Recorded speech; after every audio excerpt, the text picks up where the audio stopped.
Welcome back to The Gassing Station, the podcast that goes poring over the Pistonheads forums like my co-host Sam Sheehan has been poring over the new Porsche 911 GT3, what's it called? Manthey kit? Manthey, yeah, just Manthey. Just Manthey? Yeah, just Manthey. Okay. Yeah. So I'm almightily jealous of you about this because you drove it at Thruxton, right? I did. UK's fastest track. Right. A place that if you go wrong, if you make a mistake, you end up in a verge, over a verge, into a tree, that kind of stuff. Very fast track. But essentially what it is if you have a 911 GT3 that you think this isn't track focused enough, then Manthey, which for those who don't know are Porsche own a good chunk of Manthey. Manthey is the team that runs their factory. So most of their factory drivers will drive Manthey cars. Yeah. The Grello car, that's Porsche factory drivers. At the N24, the GTE cars that ran at Le Mans, they were ran by Manthey. Manthey runs the 911 GT3s that currently race at Le Mans. So they know their stuff. They are really very well linked. But surely the idea, Sam, of if you want a GT3 that's more track focused, you just get a GT3 RS. So what's the point of this? Well, there are two challenges with that. Yes, that is definitely the correct answer. And I think probably when the new GT3 RS comes out, I think later this year, that will still probably be the default answer. And, that will be the more extreme car. But the issue we have is, firstly, the current gen GT3 RS isn't out. And secondly, as we'll know, well, anyone who's even pretended or imagined that they would try and get one, it's not that easy to get one. No. There's quite a long oversubscription list, I would say, for that car. So what this could be is a way for a GT3 buyer, which is slightly easier to get your hands on, although still not massively easy.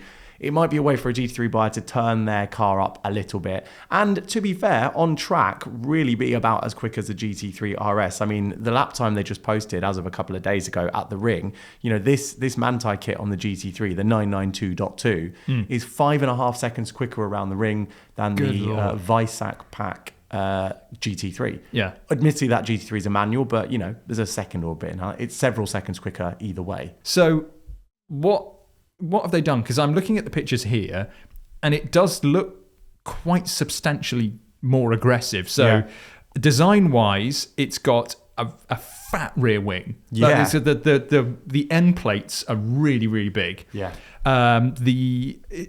Potentially a revised diffuser, am I right in saying that? Yeah, much bigger. Yeah, bigger diffuser. And my personal favourite, the rear dinner plate wheels, not on the front. Yeah, and there's a reason for that. Yeah. Okay, right. Well, let's go through them. So what has actually changed other than those dinner plates? Well, I'll talk to you about those in a bit because they're quite important. Yeah. So engine and gearboxes, the PDK car, are identical. You could get this with the manual. It's obviously as a kit, you can add it too. But the car I drove was the PDK. Still has 510 horsepower and a 9,000 RPM flat six, which sounds absolutely glorious. But the key changes are the aero and chassis tweaks. So aero, starting from the front of the car, the front splitter is 12 millimeters longer. The reason they haven't... I thought it looked a little different. Yeah. The reason they haven't gone longer than that is because they'd have to re-homologate the car for pedestrian crash tests. So this car doesn't, it's categorized as far as NCAP and everything else is concerned as a GT3. If they pushed anything to a greater extent, then they would have had to re-homologate the car, which would have made it astronomically expensive. So 12 millimeter front splitter, you'll see the front canards either side on the front bumper. Obviously they increase downforce. The downforce split on this car, believe it or not, given the size of the wing, has been pushed forwards with the changes. And part of that is thanks to the fact that the front splitter, you'll notice at the very front, for the listeners, it's almost pointed upwards. You think, why is it upwards? It's like an upside down plane wing. How weird. It's because it's shoving air under the car to where there are new vanes. The original GT3 vanes apparently are a handful of centimeters long. These are 1.2 meters long each. There's one on each side of the floor. Meters? Yeah, 1.2 meters. Christ. Yeah, so it's like a small person laying under the car. So, and that forces air not only directly back to the diffuser as well, but it also helps apparently to improve downforce. It's not ground effect, but there's some sort of aero influence that just makes the aero, changes the pressure under the car and gives the car a bit more downforce overall.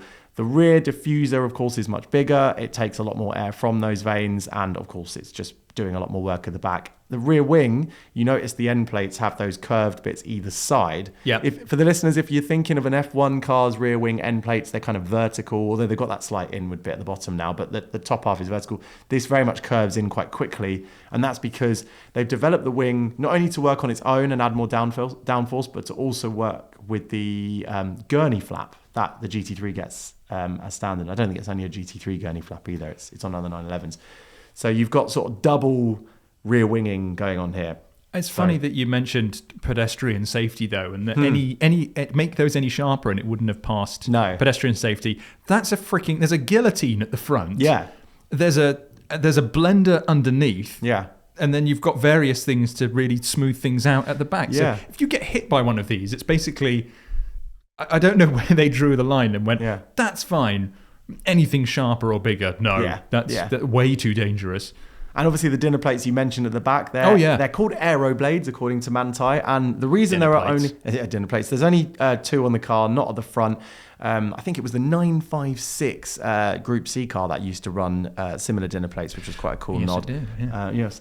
And it had, in some images I noticed, it ran on both axles and in some it didn't. Yep. So that's interesting. The reason it's not on the front here is quite an obvious one. It's brake cooling. They just needed the extra space, the extra air escape air space, whatever you call it. And also, by the way, the rear blades don't just clean up what would normally be a very turbulent area, but they also enhance the airflow in such a way that when it curves around the back of the car, it also contributes to downforce. So while they're not a downforce producing component themselves, they just add to the aero efficiency, which is quite cool.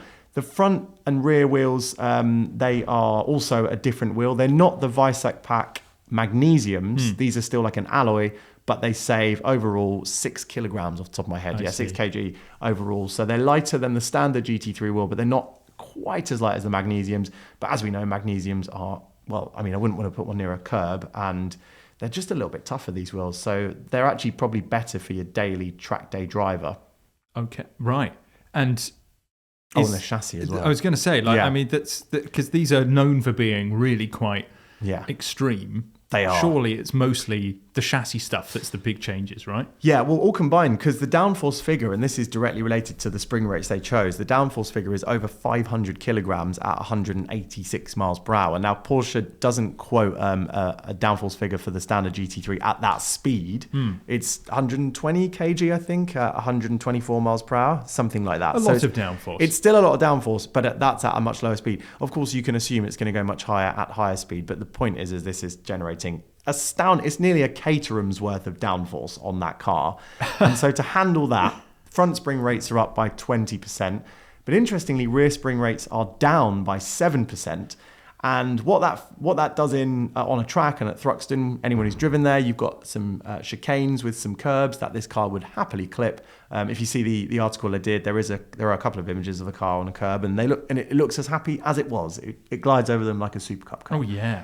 Geo setup's actually standard, by the way, in terms of like the toe and even the ride height is standard, but those spring rates are changed. And the result of that is, with the softer rear, the firmer front, is at 100, and I've got my POV footage to back this up. I could watch back the footage and see the speedo at 140 mile an hour going around the back of Thruxton circuit, which is phenomenally scary. It is really really fun. Bum clenching. Yeah. You made it out in one piece. I made it out in one piece because this car's brakes, I mean, the carbon ceramics, Manthey brake pads as well, which, you know, Porsche GT3 brake pads aren't exactly lacking in durability and performance, but these are uprated again. It's phenomenal stopping power. I mean, the stopping power, we almost don't talk about it because it's sort of just expected in a GT product, but it's arguably one of the best things about this car is, you know, the way you can hammer into those chicanes from 158 mile an hour was a peak I saw. So it wasn't much quicker than the CS, but, you know, approaching that hard on the brakes, getting it turned in, doing that lap after lap, brakes were fine with that. But yeah, it was just such a... the spring and damper rates I wanted to talk about. It was just such a predictable car because of the tweaks. So the standard car isn't an edgy car at all. It really does work with you, but it has its limits. And in this, what you had was at high speed, the front was so composed that you wouldn't have, it felt like you had no body roll. There was obviously enough squidge in the suspension that any kind of bumps or ridges, the car would deal with it. But as far as your body roll perception was concerned, it was like zero. But then under traction, you've got the engine out the back naturally, but then you've got this softer rear axle spring rate. And so the traction was astounding. It was so good that the only thing I've driven since, and by the way, this had Cup 2Rs on, so it was very sticky tyre, the Michelin. The only car I've driven that felt comparably almost unbelievable in terms of traction was the RSR GT Le Mans car, which was on slicks and is a sort of rear mid Le Mans car. That's such a flex that you can be like, oh yeah, it's actually really similar to the 911 RSR. Yes. Yeah. But only Le Mans drivers have driven. Yeah, but the commitment, Le Mans and a few pesky journos, but it was the commitment on braking. You build up to that. You stop looking at the speedo. You stop panicking about the runoff, and you just think, oh, here's my braking point, and the car does it every time. So that almost was easy. Corner entry, as I said, it was so flat and so sort of welcoming, the car, that was kind of easy as well. You just had to make sure you didn't look at the speedo, because then obviously you'd have to change your underpants. But it was the power out of the corners bit that astounded me. ESC fully off, foot to the floor. You know, you were exiting corners 90% throttle straight away. Knowing Porsche, it's probably not that expensive, is it? It's probably quite a cheap upgrade, right? It's probably a no-brainer, right? I can't see your tongue in your cheek there. Yeah. I mean, it's how eye-watering are we talking here? It's a no-brainer if you are. I mean, you know, these cars are famously bought by people who have considered. Some of the buyers of GT3s, you know, could afford cars 3-4 times the price, but they choose them because they want a GT3. And Porsche and Manthey knows that. The pack is 56k before you go into any of the extras. So, of course, you know, what's that in total? Add it all together. Yeah, so the prices tested for this car was £280,000, which is a lot of money. 200? I didn't realise that the GT3 was that expensive now. Well, that's the car as tested. So that's with the kit on it and then loads of extras. So, for example... Hold on. 158,200 as standard. Yeah. Prices tested 280. So this has got over £120,000 worth of extras. And about half of that is the Manthey pack base, and then the rest of it's all the other stuff. My God. Yeah, but a lot of these options aren't Manthey options, if that makes sense. So they're just Porsche options. Exclusive design tail lights for £462. I say this with my tongue firmly in my cheek. You could get a Povo spec GT3 and then just tick the Manthey box. And by the way, you can order these through Porsche dealers, so it comes with all the same warranty and servicing. This is why the Porsche guys think buyers will go for this over another aftermarket brand, is because this is like Mountune used to be with the ST stuff. Yeah. You know, you get all the same warranty and servicing, etc. But yeah, this has got a load of extra Porsche bits on it. Good Lord. Well, and the annoying thing is, even at 280 grand, it's still a really, really good car. If you've got endless money and you want something, you know, there are loads of supercars out there, but actually as a track car, this is probably better still than most of those hypercars and supercars. And a lot of them are heavy and you know, complicated or hybridized. This is just pure. And if you wanted to use it for the road, yay or nay?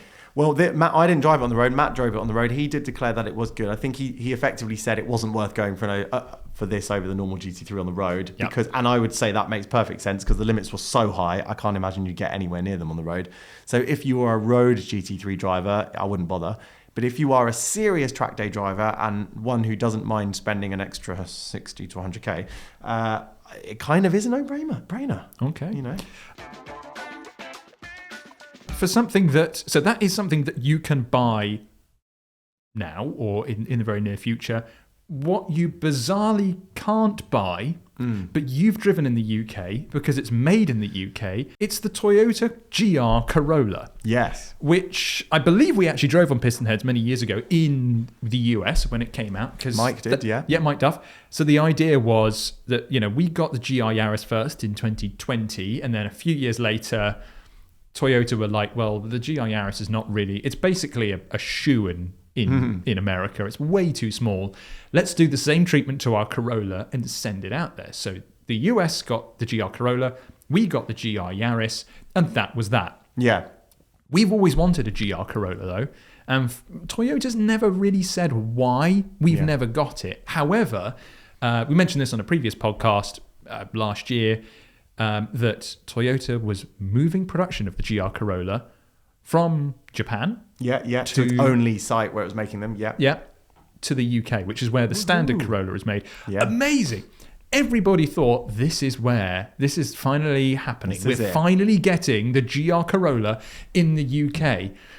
nothing's been said about it for months, and then all of a sudden, I had no idea you had done this. Yeah. You went and drove it at Brands Hatch. I did. My local track. Love Brands Indy as well. The little I'm one. going there on Sundays. Go and see the GTs. Oh yeah, I saw the posters for that. I love Brands. It's such an underrated track. I think no one mentions it in their top like 3, 4. And for me, it's a roller coaster. It's like a snippet of Cadwell or the Nürburgring. A tiny snippet. I feel so dirty saying it's a mini Nürburgring, but it's got elements of it. I've driven both, and they definitely. Brands Hatch undulations. GP. Would you do Indy or GP? Did the Indy, which was perfect for that car, just because 300 horsepower. But it's a Manthey would need the full circuit to really feel like it's doing anything. But yeah, for even for a 300 horsepower car, the Indy works well. So you've driven this GR Corolla, so that means it's they're going to be selling it here, right? Oh, I said that, and you know what? The factory. So I got a tour at the factory in Burniston, Derbyshire. Yeah. Really cool site. We spoke to a few of the people there. Toyota were just showing us around. Basically, the point of this event, why they invited a couple of UK journos, of which we were a very small number of UK journos, because this was really a US event. Well, the reason the local staff are like so eager to build the car is because they really want the car as well, because obviously they're putting it together now and they're seeing what it's all about and they love it and they're all into rally. It's amazing the staff they've hired and some of the existing staff at that facility. They're really into their cars and especially their rallying. Toyota's execs basically have said, we know there is a demand in the UK, but we sell both versions, as in the Yaris and the Corolla, to both the Australian and the Japanese markets. And looking at the data for those, we think the Yaris is better suited to the UK market. But they wouldn't go into any more detail. So my perception was they've looked at some data from those markets and said the category of people that are better matched to a UK buyer tend to go for a Yaris. So we'll offer it here. But the point I've made in my piece, and I think something that a lot of PHs have reflected as well, is we love the category that the Corolla slots into. Think all the Megane RSs, think Civic Type R, think, everything of that medium-sized Golf GTI, Club Sports in addition. We love all of that stuff. Yeah. And I know this is all-wheel drive, so it's slightly different, but it doesn't feel overly all-wheel drive on track especially. So why the hell is Toyota not bringing us a car, especially when that category right now is dwindling? You've got a couple of special edition GTIs that fill the box, and obviously the Golf R. But the Golf R is slightly more rounded. It's still a great performance car, but it's unashamedly more like daily performance car.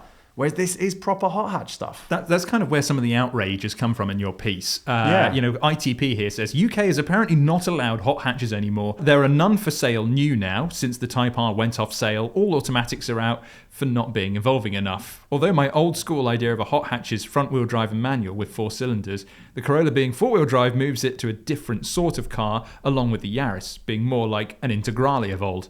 That's always what I've thought. Yeah. Maybe it's because I didn't experience the Integrale when it was new and it's my dream car. I just go, GR Yaris. It's like my Integrale, my generation's Integrale. The rally connection to that definitely makes it feel that. 100%. Yeah.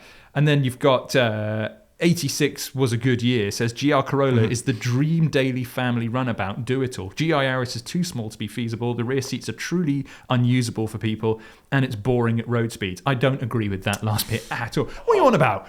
Boring at roads. Oh, and Sam, I'm going to do a that you did previous. No, not boring. I wouldn't say boring. I would just say not as exciting as I'd always hoped, because, but this is our different preferences because we've spoken about this before. Because I'm Renault Sport till I die, RS till I die. I like a car that's slightly edgy, a hot hatch at least, that's slightly edgy, whether it's all-wheel drive or two-wheel drive. And I like one that sort of feels a little bit more like a Porsche GT product. And that's because my expectation was set by Renault Sport on all this stuff. And I think prior to that, people would have driven the old French stuff, the Peugeots and stuff like that. So I like edgier hot hatches. And the Yaris, to me, unless you pull the handbrake, in which case it's brilliant at lower speed, it is very gripped up. And you really have to hustle it and really drive a bit like a, Wozek to get it to do silly things at higher speed.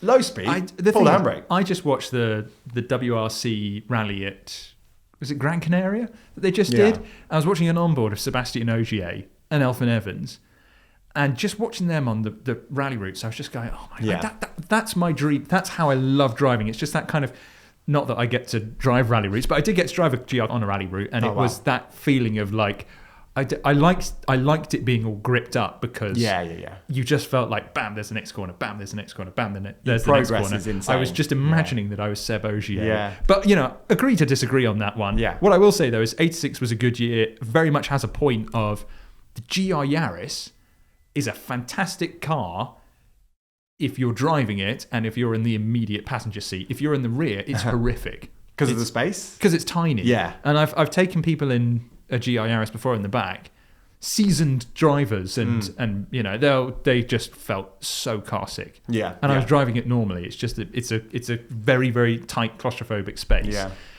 It's a rally car. Something like it. Yeah, exactly. As we've talked about it before, it's a perfectly optimized rally car. That's what makes the GR Corolla so good, is that it's a proper family car. So what is is it pretty much just, it's got this 3-pot from the... more power though. A bit more power. Bit less torque, but I didn't notice it. Yeah. Bit more power, 20 horsepower more, 300 horsepower, so it hits the mark. All-wheel drive system. Still the same all-wheel drive. Yeah, the fundamental same is obviously the engine is the same. Yeah. The all-wheel drive system with the kind of variable torque is the same. Yeah. The manual 6-speed or the auto are the same. Yes. But 80mm longer wheelbase, which I took to mean, before I got in it, I was like, there were lots of Americans on the trip, and a few of them were owners, apparently, of Corollas in the US, and I was there like, it's going to be softer, it's going to be set for the American market, it's going to be all right, it's a bit quicker in power, but it's going to be heavier, it's going to feel all these ways. No, it was more lively. That's why I'm all excited about it, because it was the RS Megane replacement I've been wanting. In some ways. This is what I've been saying for a while now. Americans have had enough of us teasing them. Yeah. Because we've teased them about their beer. You go over to America now and drink the beer out there. Oh my God. Strong. Strong.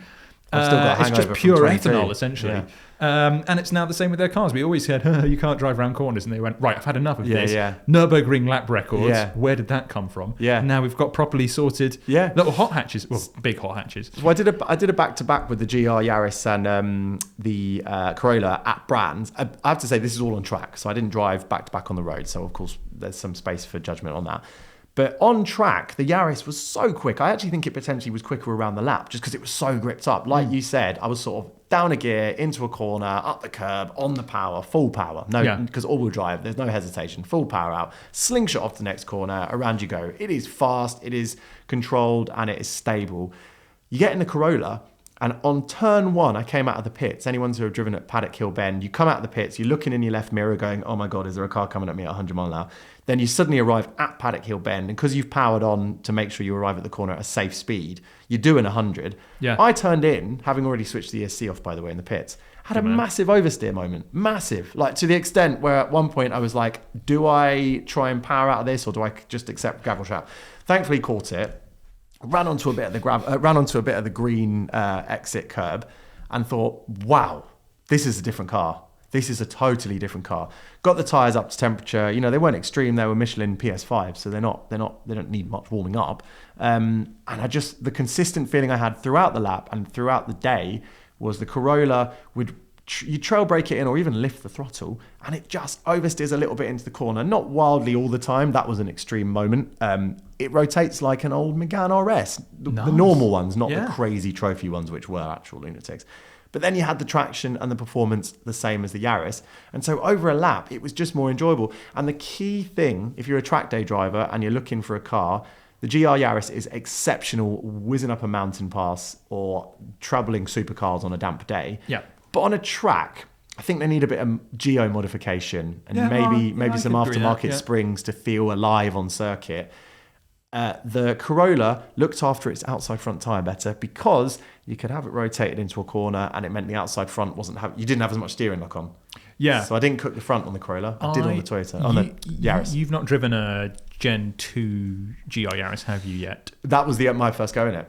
Okay. Because I did the back-to-back. That was my first go. So I had all the new seating positions exceptional. Oh, and I'll get onto the seat in a little bit, because that's a key reason why you wouldn't want to Corolla. Well, the Yaris seats now are brilliant. The early ones are a bit high. Yes. They're now really, really good. Really, really bolstered, sit nice and low. Obviously, with the new dash design, it feels all natural. They've nailed the ergonomics.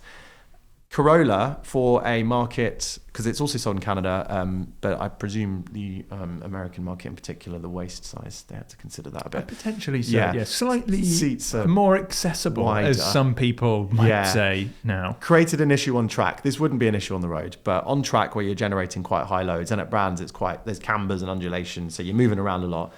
The seats are wide. I slid all over the place in them. I was using the door as a brace through Paddock Hill Bend with my arm like that. It meant in the manual car, and bearing in mind this was a left-hand drive car as well, so already it's not quite the perfect muscle memory for us Brits. Yeah. I was having to reach across to the manual. The manual in those cars is fab. Really good gearbox. But I was sort of struggling with reach for both clutch pedal and gear lever. So I liked the auto more on that day because I just held a steering wheel and was just playing with the paddles. Jesus. I know. I was really disappointed in myself. My God. Kickdown was annoying. I never thought those words would come out of Sam Sheehan's mouth. I preferred the auto on the day. It's just because I could hustle the car. I didn't have to think about where my torso was positioned, and I didn't have to change gear at a time I didn't want to change gear, just to avoid having to do it at a point when I wasn't in the right seating position. So it just meant I could crack on. To be fair, I've driven that. I'm assuming it's the same box. It's in the GR Yaris Auto. Yeah, exactly. And it's a good box. It's a good box, yeah. It is a good box. It's just, I think I would need to drive the GR Corolla to be like, this is far too, I'm being flung about far too much. Yeah, I agree. I'll have the auto. But I guess as well, being a bigger car, being a more versatile car than the GR Yaris, maybe that makes sense. Yeah. And also, you could easily fix it. I mean, people modify these cars all the time. Just get some GR Yaris seats and then sell the Corolla ones online. Good point. Or something like that. Toyota's got like a massive GR parts catalogue if you really want to tart your car up. Yeah. I think they do their version of a pole position that you can chuck in. So that would fix the problem. Which would be cool. It would cost you a lot of money. Yeah. But, there was an issue with I should mention that the kickdown, because I want, if there are any US, for the 2 US listeners, if you could feed this back to the to Toyota HQ in the US, the kickdown button was really annoying because I was short shifting even in track mode up a gear out of the slower corners like Druids, and if you press the kickdown, it didn't switch the kickdown off in track mode. So then you would short shift up and then it would just drop a gear again, and you're like, that's annoying. But it must be bizarre though to be driving a car in the UK that isn't going to be on such a British circuit. Yeah, old school track. British circuit that isn't going to be sold here. And do you feel like we're missing out? Yeah, because, I do. We do have GR Yaris. Yeah.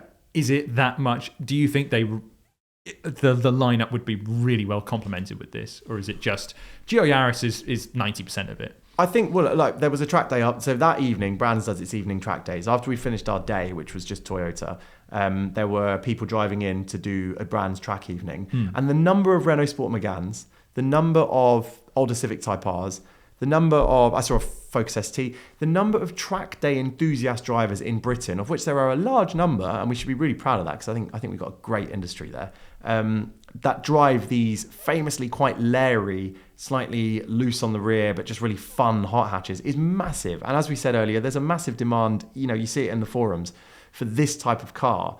So the Yaris is brilliant, but it's not that, and it doesn't want to be that. It's always tried to be the rally car with the rally heritage. It's not designed to be the Megane RS rival for various reasons, size being one of them.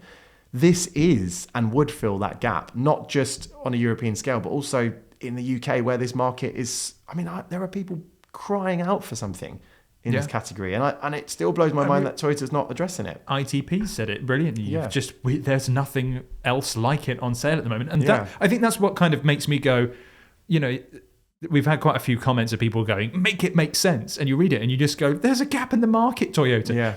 You're building the car here." My only thinking is that maybe it is an emissions thing because they could only bring so many GR Yarises to the UK, second gens.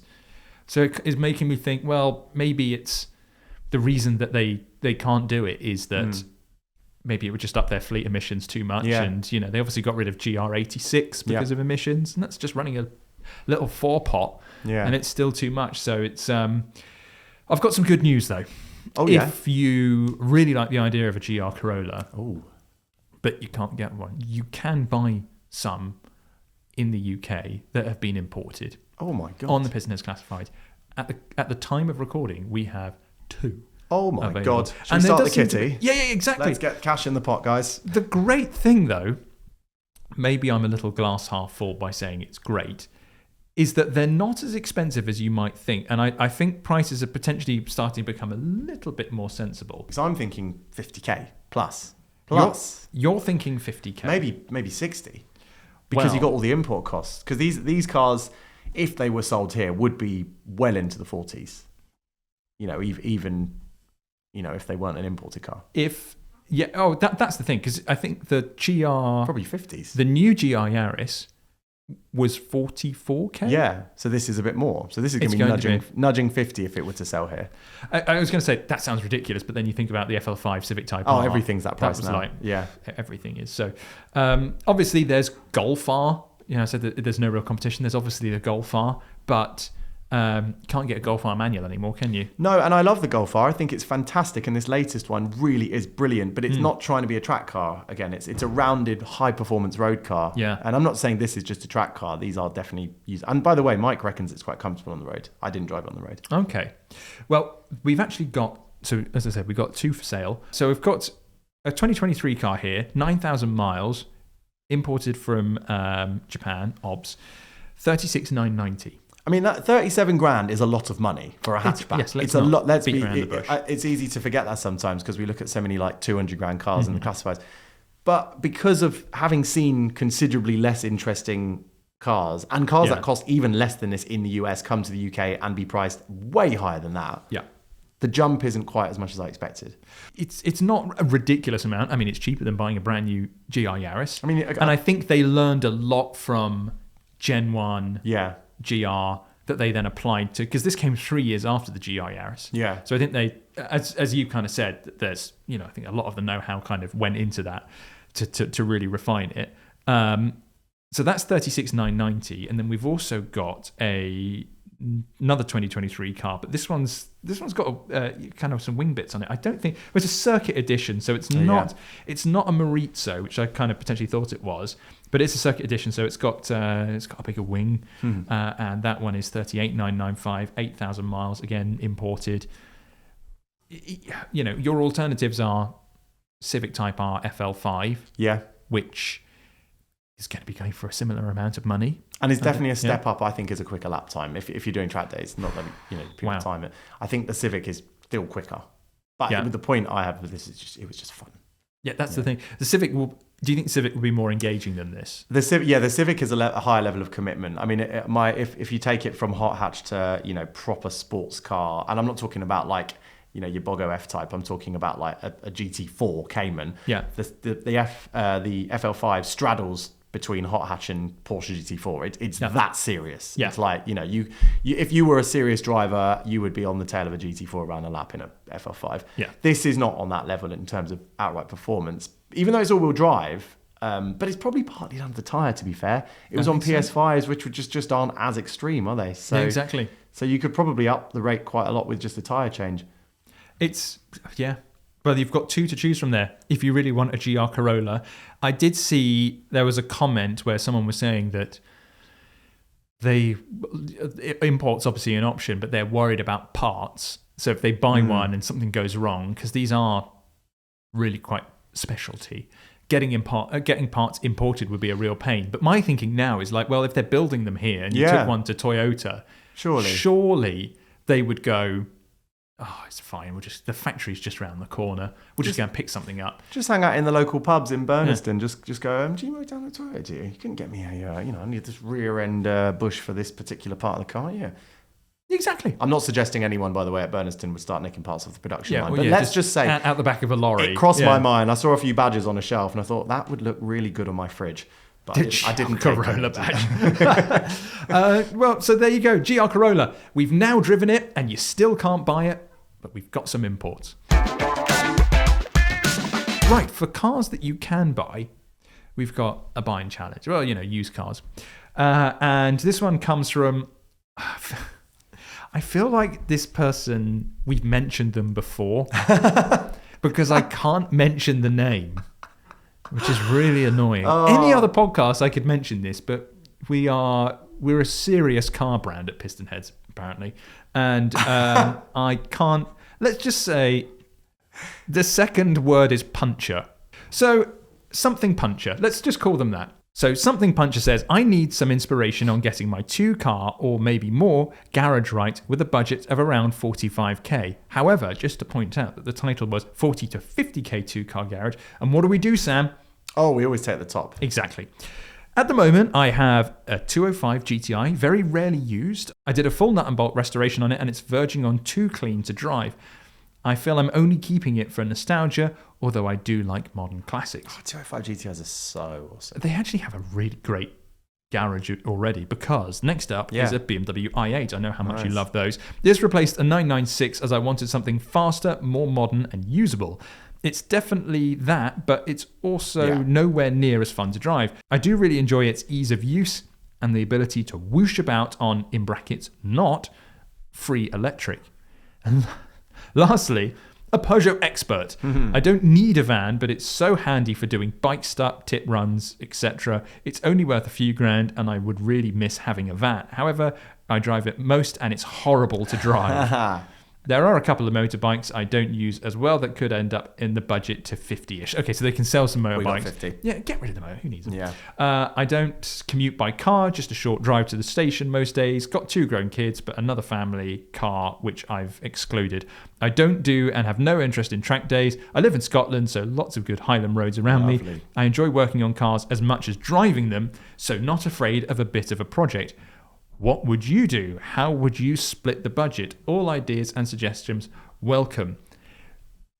Harder than I thought this would be. Yeah. Because there's not really a defined criteria list. It's kind of like, I'm quite like this, quite like that, which I take as open to inspiration. Yeah, absolutely. So there are so many ways in which we could have attacked this. Sam, how have you gone about it with a 50k budget?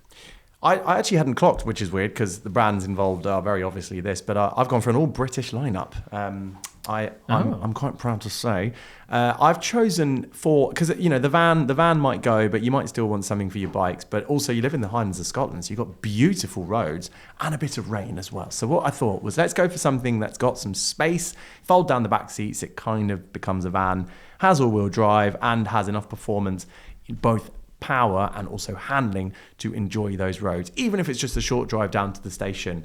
And the car I've chosen is a 2019 Jag F-Pace SVR. Oh, man, and I love these. This is a real guilty pleasure. I love them. There was, I'm going to sound like such a posh so-and-so, but like my local Waitrose, there's someone, whenever I go infrequently to my local Waitrose, there's someone who is often there in a yellow SVR F-Pace, and it's so cool. Yeah, I love them. I mean, everyone's banging on, and rightfully so, because they're brilliant. The Defender Octa, everyone's talking about that at the moment. It's so much fun in that. This is like it came way before it, and it's like a fully road biased version of that kind of philosophy. Just a lot of power, lovely ride. Better than necessary handling. I mean, an F-Pace SVR really does handle like a proper. It's like the Macan drives like a sports car. This drives like a sports car as well. They're brilliant handling cars. I've only driven a standard F-Pace, and I thought it drove brilliantly. They steer wonderfully. Ergonomics are brilliant. And it's just got that lovely, the way that they set them up, it does ride high, but it doesn't roll around, and you can sort of do sports car things with it, tip it in, get it moving around, drive out. Oh, it's lovely. Obviously, it's got a 5-litre supercharged V8. That's bloody lovely. Yes. Makes a fantastic sound. Effortless as well. Gearbox is decent in these. Spacious. This one's in white. My favourite actually is the blue colour they do. I think it's like the blue is French cool. I tell you blue. what, you'd be won over by the yellow. It's freaking cool. I don't think I've seen one in the metal in yellow. Yeah, I know. I was really surprised when I saw it, because you've got to have stones of steel to go. Yeah. I'm going to have a massive yellow blob, but it looks epic. If they keep that, I reckon that will one day be worth quite a few quid. I think so. It just won't make them like that anymore, engine and colour.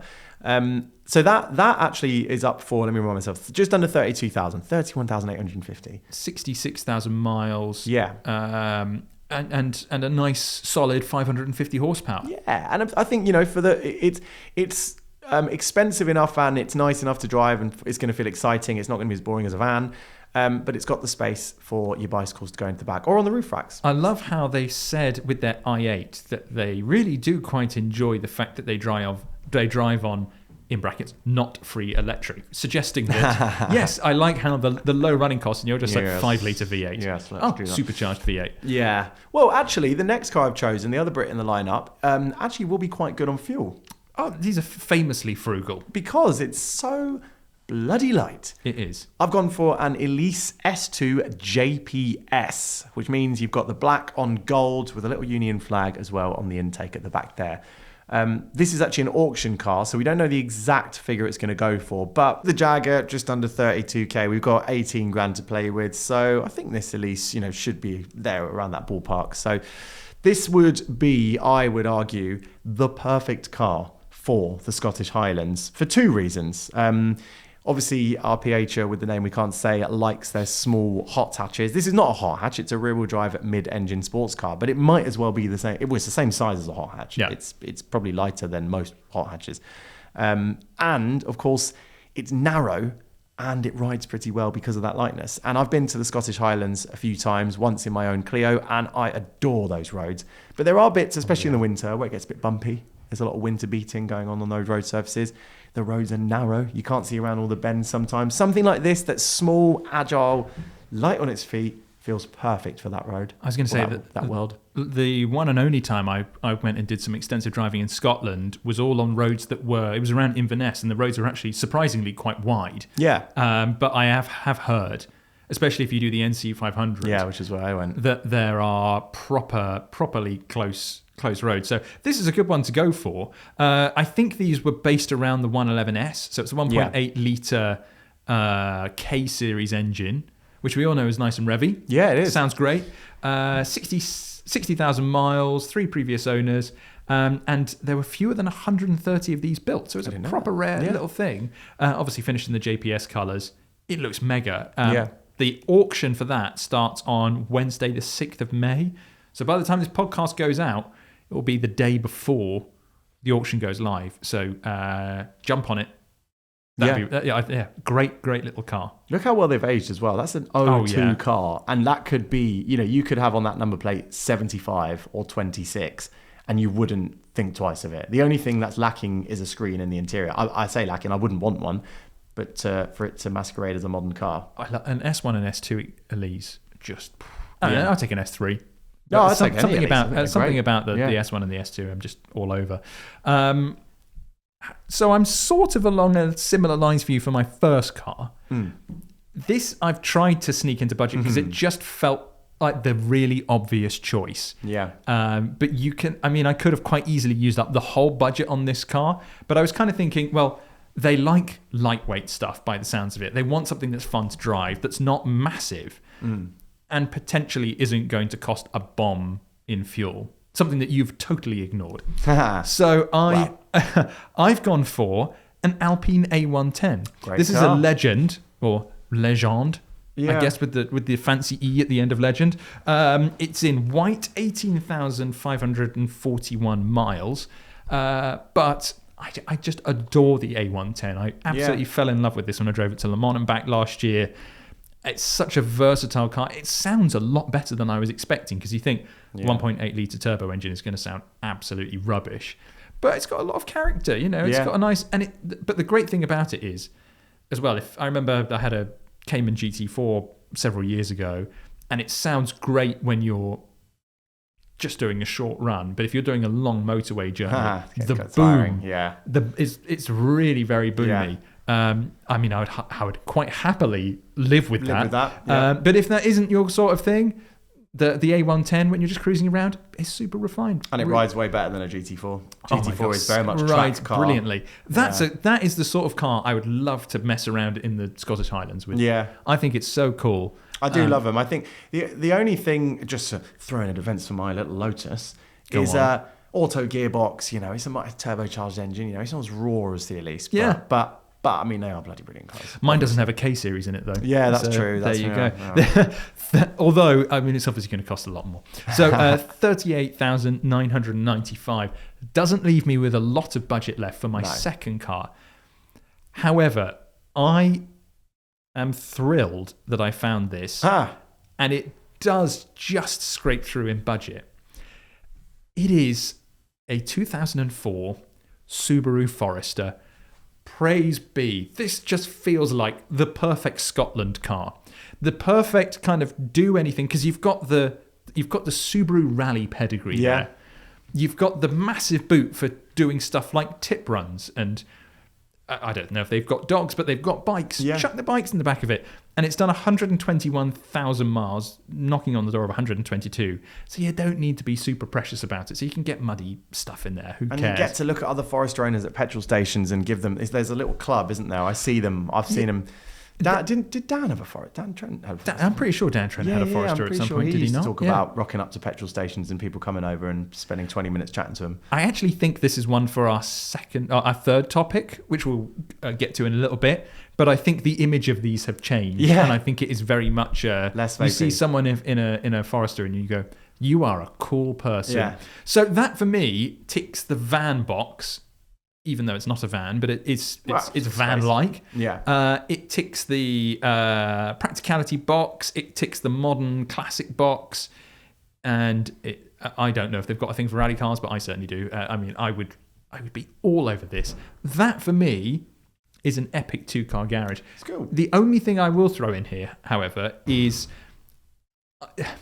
when they said, "Oh, I've got a van," and they've done it so cheaply that it's just a cheap little van that was a few grand. I was like, well, maybe we throw in something that's practical, that's a bit more substantial. And I found a Ford F-150 SVT Lightning. Did they call it the Lightning? Yes, they did. I mean, that looks crazy with the black. I don't like black wheels normally, but that kind of just works, doesn't it? It's 25 grand. It's a 5.4 litre V8. I think these were supercharged as well. Yes, the supercharged with 380 brake horsepower. And I hear these are quite leery. Yeah. I don't hate the interior as much as I thought, because obviously often like cars of that era from the US, you're like, oh, the interior is so bad. Yeah. But that's actually plain enough that they haven't messed it up. They didn't have enough to mess up. It is a bit plastic fantastic. It is. But it's just joy. Is that a K&N Elfit? Look at that. K&N Elfit, mate. Yeah, exactly. Well, is it? That looks quite factory, to be honest. It does, But that's 25 grand. So my thinking was you could take that and then pair it up with that Elise, and you've got another really quite good two-car garage there. But I thought that the practicality thing didn't seem to be super duper high on their list. So screw that. A110 Forester STI. That's my two-car garage. Bang on 50 grand. Sam Sheehan. Well, I mean, I'm sticking with my SVR Elise. I think that those. I honestly, when I saw these two, I was like, that would be my choice. Amazing. In the real world, not just on the pod. Well, if you're listening to this on Spotify, I'm going to put up a poll of, you can choose basically whose two-car carriage is best. If you think that mine is obviously the better choice, then click on that. If for some reason you think that Sam's is better, you can click on his. If you think that we're both rubbish, then what I'll do is I'll put a article of this on the Pistonheads homepage when it comes out. Go and click on that. You'll have a link to the topic. Go and click on that. Get in there. Submit your own suggestions. And just to let people know how rubbish we are. If you haven't yet signed up to Pistonheads on the Beach, Sunday service, 24th of May, Brighton Pier. We're taking over Brighton Seafront. Brighton Pier would be really cool, but we're not quite there yet. Taking over Brighton Seafront. Cool. And on Sunday morning, it's going to be an epic Sunday service. We've never done anything like this before. I can't wait. You're coming along, right? Yeah, I need to decide which car, because my Clio's MOT'd now, so I think I'll bring the Clio. Sweet. I actually put the Mazda down as the car I was going to bring, but I think I'll bring the little Renault. I'm going to be bringing the 4 Series lump because the Fiesta is still broken, and I'm getting the 4 Series Scene 2 on Tuesday to see what is wrong with my brakes. So that's fun. So yeah, go to pistonheads.com, click events, and sign up there because we'd love to see you there. The more the merrier. Final topic. Great cars ruined by the image of their drivers. I feel like we've been needing to address this one for quite a while. It was started by Super Cool One. They say, "Hi there. As I was reading the Spotted article about the one-of-one Corsa VXR, I got thinking about the fact that it was and is a great steer, but how likely remembered as a something chariot of choice. I remember fondly how well it drove around Thruxton on the VXR days. I drove it on the VXR days. I probably saw you there. And the fact that I liked it more than the VXR8, the first V8 I drove. But as the peeps of that thread rightly said, its image is now more aligned to a certain type of buyer. What other good/great cars are tarred with the same brush of great cars but marred by the dip something T of types of owners and would never want to be associated with that type of person. They've said Performance VXR Vauxhalls. So it has been followed up with a BMW M140i, Audi RS3 and Mercedes A45. C5 Steve. I don't agree with this one in the slightest. This one riled me up. Really, I was like, come on, C5 Steve. E46 BMW M3. I think 10 years ago, maybe. Because there was a point when they were cheap. Yes. Yeah. Maybe. I think this is true for every M3. This is one of my absolute dream cars. If I have an E46 M3, I don't think there's much more I would want. I absolutely love these. But maybe I'm just in denial. Maybe I would become one of those people. But I think the E46 M3 now is solidly. It's not even a new arrival to the modern classic world. So it's totally changed in its image. You don't see them now with ridiculous like Angel Eye aftermarket kits from Amazon. Yes. You see them now put back to original-ish spec. PH's Rob Slom, who works on the consignment team, he's got a really very lovely E46 M3, and he's got one on PH Fleet. He is the last person that would put Angel Eyes on his E46 M3. So hopefully the image has shifted a bit on that. We'll get onto that in a little bit. Unreal has said Golf R every time. Again, it's cheap performance, isn't it, really? Or cheap's maybe the wrong word, but affordable performance with a lot of tuning potential. Yeah. I think this is all area specific, by the way, because if you're travelling... I don't live in southwest London. I couldn't afford to live around there. It's a beautiful part of town, but I only go through it when I'm driving to Heathrow from where I live. And you see Golf Rs, you see some of the cars that are to be listed in the rest of this list, and some of the cars that you've already mentioned.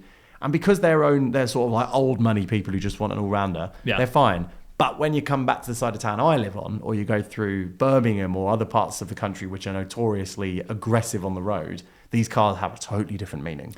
That's area specific. That is a very, very good point, because it's a bit like a Golf GTI. You can do all sorts of stuff to Golf GTIs. But that's what makes them kind of classless. Yeah. And I say that in a positive way of like, you could be a upper middle class, just kind of, it's the family runabout, and it's just nice because it's the best Golf I could buy. Yeah. And it just happens to be really blooming quick. Or you're doing handbrake turns or whatever the equivalent is now with the electric stuff in a McDonald's car park. The fact is you can buy them for relatively speaking, not a lot of money. Yeah. And you can just chuck so much power at them. Exactly. And then inevitably when you do that, you'll put a cap on, and it will just, whatever you do, you can try and put it the right way around, it will just fling 180 degrees until it's backwards. NH01, different sort of stereotype. Yeah. Honda Jazz. So I'm guessing he's referring specifically to the engine. Well, I was thinking more that it's the Honda Jazz is associated with people that have maybe that chosen it as the last car that they'll have. Oh, that's sad, but kind of I think it's appropriate. It's kind of like it's fun and it's reliable. I was thinking it's not fast enough to hurt yourself. Yeah, Francis Bourgeois he's got the VTEC. He's pink done one, a lot of ridiculous which things is to his. Funny when you watch the videos. It's quite hilarious seeing him. I've heard that underneath it is immaculate. Oh, I bet. Well, a lot of money has been spent on it. It's resto modded really to the nice. max. But also still looks kind of standard on the outside, which is why it's brilliant. I do love if you see the videos of him driving around with it with his partner. Yeah, that they wear head cans. Yeah. And it's like you would do like a McLaren F1 GTR or like a GMA T50. It's just like, need that because it's so noisy. And then Christio Nessar says G63 and Gallardo. However, RDMCG kind of summarizes it brilliantly. There are a couple of paragraphs that don't make a whole lot of sense, but he does end on, why does anybody care? And that was kind of if you're going into this thinking like, why are PH judging my cars? But it's like, each to their own. I mean, I think the thing to take away from it is, let's go to the VXRs, for instance, right? Yes, at a time, people used to buy them, and they were that. I think it says if you go online and you try and find a good used example, you'll really struggle. Yeah. Because they were modified a lot and they were driven to within an inch of their life of people genuinely having a good time. But there's a certain image with that people are going, I don't really like that. Whereas now, I think if someone turned up in, I'm in my fast approaching mid-30s. That's sad. And people are saying, if I saw someone of a similar age to me and they turned up in an immaculate Vectra VXR, I would be like, that's actually quite cool. Yeah, we've talked about it on the pod before. Yeah. Also, mid-30s is young, by the way. I just want to throw that in there before you start saying that's old. Yeah, exactly. 30 is the new 20, and young. they keep saying that, right? Yeah. I think it's all shifted now. But anyway, and you see that in car buying, by the way, because hot hatches, I see people very happily and very correctly driving hot hatches into their 60s and 70s and having a great time doing it. And I think fair play. Well, how about I say, if we go back to Something Punch, Something Puncher, they have a 205 GTI. Exactly. And by the sounds of it, they've got kids that are fully grown up and stuff, so they've probably got to a certain point in life. Rules are broken of now. Where they're just enjoying their 205, and the 205 GTI would have been a proper I can't even find a correct podcast-friendly term for it, but someone who is young and doesn't take much care of their cars, and tends to vape. And likes going into hedges backwards. Absolutely. So one of my contributions to this are, we're talking about the Subaru Forester. That used to be one of where it's kind of like, because they're cheap, make a great noise, practical. So I guess if you're someone who enjoys modifying cars and got a family, a great car. But I think now, we look at them and see, you find a tidy one, you go, that's really cool. I also saw I had a Nissan 350Z last week. You'll see there's a feature that goes up in PH, probably by the time you've listened to this, where we did a 350Z versus an RX-8 versus a Honda S2000. Lucky enough to drive all three of them, but I bought along the 350Z, and that is a car that is very much the sort of thing where it had an image problem a while back, but it got so much attention now because it was Nissan's own press car.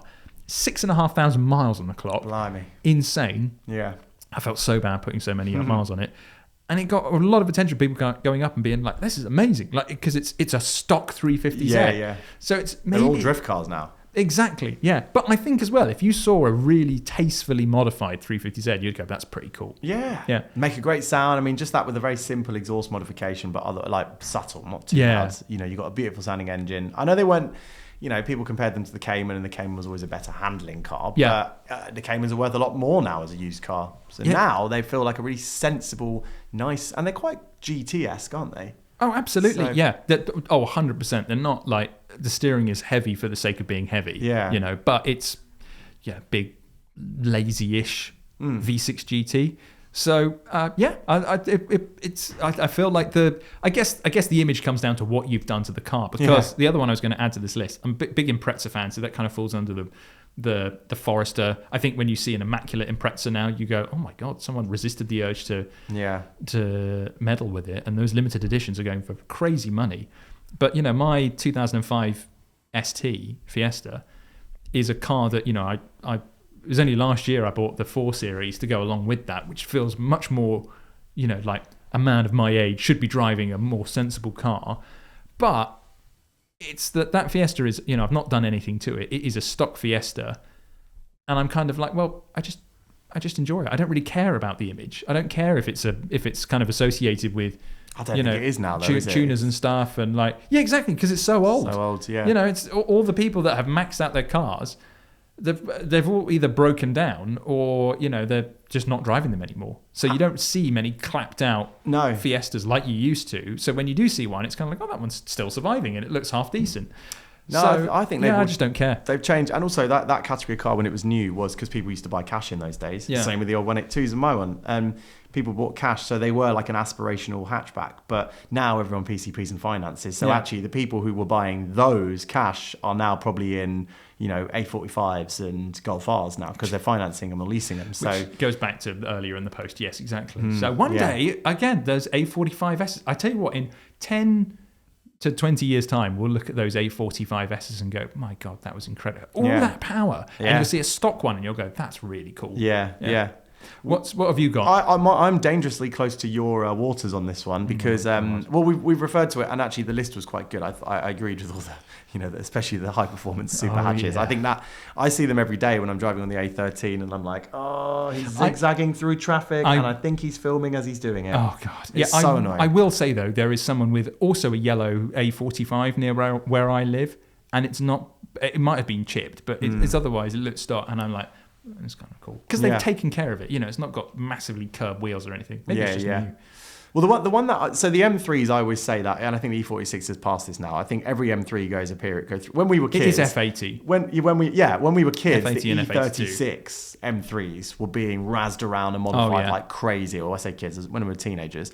And then they have now become, obviously, that you still see them being driven aggressively and stuff, but they are typically, they're a classic now. Yeah. E46 is into that world. So the F80s now definitely in that world. A lot of flashy, when they touch the brake pedal, they've got the central Formula One style like that, just flickers away, the Amazon special. A couple near me that like that. They love it. And even with they seem to flash even when you just touch the brake pedal really lightly, which I don't really understand that. But I guess it's just an on-off thing. There's loads of them with that. G80 starting to enter that. It's the slightly more, the people have got a bit of cash, but definitely still like that lifestyle, which is, modifying cars with, I guess, Amazon bits or whatever. That's starting to enter that realm.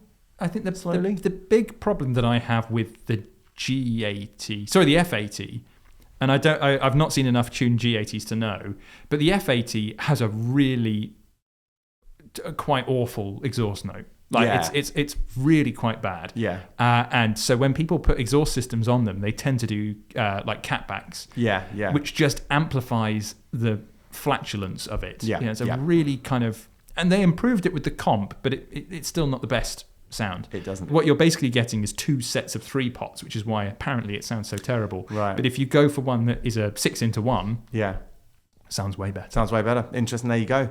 Well, tune it. If you want to tune your F80, just make do a it 6 sound into nice. 1. Yeah. Well, because they're often found. I mean, there are a couple near me. When I've sat outside having a pint in the spring weather we've got now, and you'll hear someone just coming along in first gear with pop, pop, pop, pop, pop, pop, pop, and then all of their stuff, and you're just there like, oh, it's so annoying. Because everyone's there shaking their head. No one thinks it's cool. And obviously I'm there as the car guy, like, please stop ruining it. Stop ruining it for us. Yeah. Now everyone hates us. But the one car, again, very dangerously close to your waters, but the F30 BMW 3 Series in diesel in particular. Yes. I seem to see a lot of them probably mapped up, I guess, so that they're really Stage dusty. 2, mate. Yeah, Stage 2, 335D. Really dusty at the back, but just being driven really, really, really, really aggressively and really quickly, especially in town. I don't know why. I'm just seeing a lot of them around at the moment. It's so I'm going to be a massive hypocrite here where I go, I don't really care about image.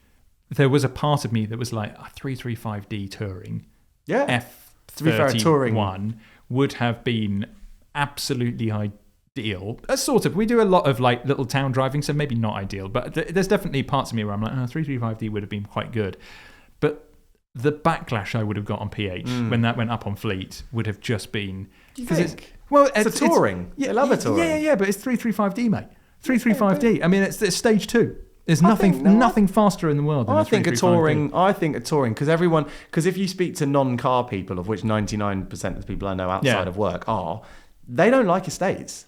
And it's always coupe SUVs or the coupe saloony shapes that they love, or a hot hatch. Yeah. So I think the estate actually insulates you from that. Maybe only those in the know would know, which makes this whole process quite complicated. tend to see a lot of them though with quite really dark back ends. So you have got but you've got evidence. I have seen some, but it's enough to make me go like, maybe that's one for a little bit later. Ideally, it would have been D3 touring. Yeah, and then you don't have to worry about that D3 kind of touring. stuff. Yeah. Cool. You have to wear a suit though. So there we go. I mean, let me know if I would have looked like a right Burke getting a 335D, or if I was just more stupid getting a 4 Series Grand Coupe and luxury line, which was like the polar opposite image. Yeah. The point in all this though is that they're all really good cars, isn't it? We're just saying that they are all great. Ultimately, what we're saying is the whole image thing is stupid. Because those VXRs as well. I mean, the latter ones, I genuinely. Your predecessor John was like, no, they're rubbish. They were genuinely quite fun. Nürburgring, because that was the one I was going to say. I still see a few of them unmodified in the classifieds because I think people when they bought them, they're like, I've got a special edition. Yeah. So they didn't modify them, and you see them around, and they look quite good. The Astra VXR was the last one was really quite a good car, but. Anyway, there you have it. That is another episode of The Gassing Station, all wrapped up. Thank you ever so much for listening. If you enjoyed what you listened to, please give us a 5-star review because it lets us know we're on the right track and spreads the Gassing Station name out to more people. You know, we need to bring all these car enthusiasts together. Sam, anything you'd like to end on? Well, I said earlier, I got my Clio MOT'd. Yes, finally. Yes. So I'm really happy about that. But I have some car buying. I might sell the Mazda, and I've got some updates on that. But I'll hold that for another pod. Maybe the next one. Yeah, we'll find out next time when I see you next Tuesday.